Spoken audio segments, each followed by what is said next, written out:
Ibnu Umar mengatakan, sekarang saya melihat ada orang belajar Quran, langsung programnya tahfidz, anak hafal berapa juz dan seterusnya, tapi tidak disentuh keimanannya.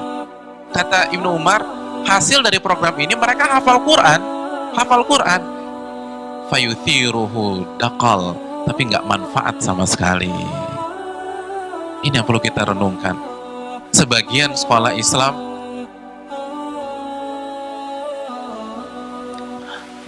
ketika ditanya programnya, kalau program kami hafalan, bandingkan dengan ucapan dua sahabat di atas, kira-kira tepat apa tidak? Iman, bukan hafalan. Itu konsep Nabi. Kalau kita ingin mengikuti sunnah Nabi, ikuti filosofinya, ikuti konsepnya. Banyak ibu-ibu yang sudah belajar, yang menjadi parameter hafalan anak, bukan iman anak. Dan begitu bangga ketika anaknya berhasil menghafal juz 30, tapi nggak jujur, tapi nggak paham tentang tidak memahami konsep tentang waktu, belum yakin Allah itu melihat dan mendengar. Berbeda dengan anak-anak kecil pada zaman sahabat Nabi SAW. Hafalan itu penting, tapi itu bukan utama untuk mendidik anak.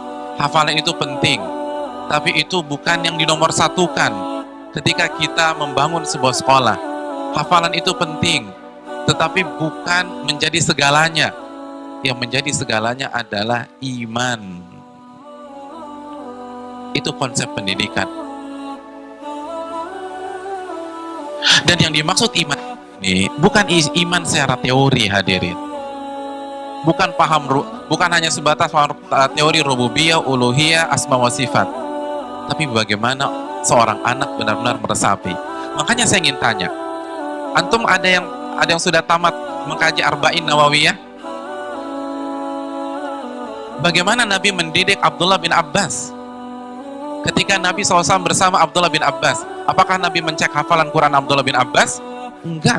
Nabi katakan, ya gulam, inni u'allimuka kalimat, ihfadillaha yahfadka, ihfadillaha tajidhu tujahak. Wahai gulam, aku ingin mengajarkan, wahai anak kecil, gulam tuh nak. Jadi kata Nabi, nak, aku ingin mengajarkan beberapa hal kepada kamu. Jagalah hak Allah, niscaya Allah akan menjaga kamu. Jagalah hak Allah, niscaya engkau akan mendapatkan Allah di hadapanmu. Allah akan melindungi, menjaga, dan merawatmu. Idza sa'alta fas'alillah.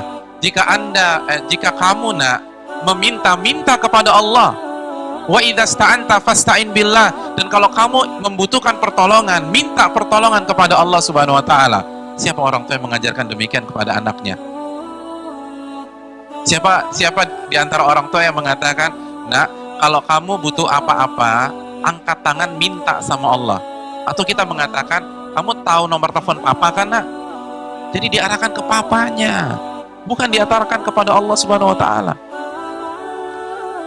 Apa pesan-pesan yang disampaikan orang tua yang mau naik haji dan meninggalkan anaknya 40 hari?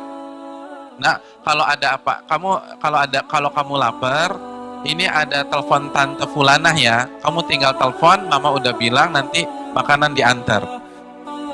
Siapa di antara kita mengatakan, nak, kalau kamu lapar, angkat tangan minta kepada Allah Subhanahu wa taala, lalu hubungi tante fulanah. Ini iman. Ini konsep Nabi SAW.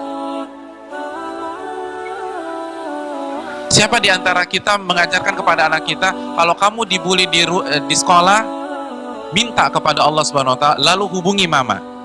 Atau kita mengatakan, kalau kamu harus cerita ke mama ya, kalau kamu dibully di sekolah. Anak itu dibuat dekat kepada Allah Subhanahu wa taala. Iman. Nabi nggak mengatakan, Ibnu Abbas tauhid 3, rububiyah, uluhiyah, asma wa sifat. Tidak, itu bukan teoritis.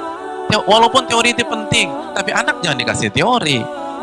Melebihi porsi praktek dan kehidupan kesehariannya. Itu yang diajarkan Nabi. Minta kepada Allah.